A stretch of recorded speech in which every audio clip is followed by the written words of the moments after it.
Kia ora, we're going to use Google Sheets today to analyze a column of data and just count how many items in that data are of a particular sort. In this case, we're going to be looking at the ethnicity column to count how many students have identified as Māori. So the first thing to do is we need to find a blank cell where we want the data to go. So I'm going to scroll down here. I'm just going to click into this cell, and we're going to use the countif function. So I'm going to press equals countif and open a bracket. Now the spreadsheet is looking for me to select two pieces of information. First of all, I'm going to click and drag and highlight this ethnicity column. I don't want the title, I just want that column. Let go.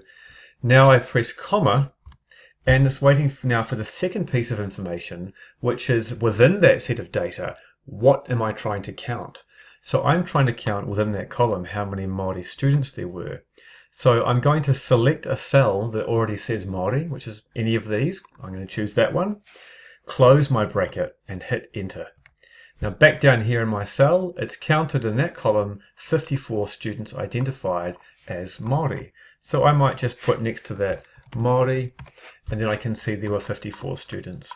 Maybe I want to do the same now, but for NZ European. I'm going to go into the empty cell and type equals countif, open a bracket. I'm just going to highlight, get rid of that, highlight all of that column again, let go of my mouse, hit comma, and now I need to find a cell that says New Zealand European. Any of these NZ Europeans will work. This one here is not very good for me because it contains two different kinds of information. I'm just going to click this one, close my bracket and hit enter.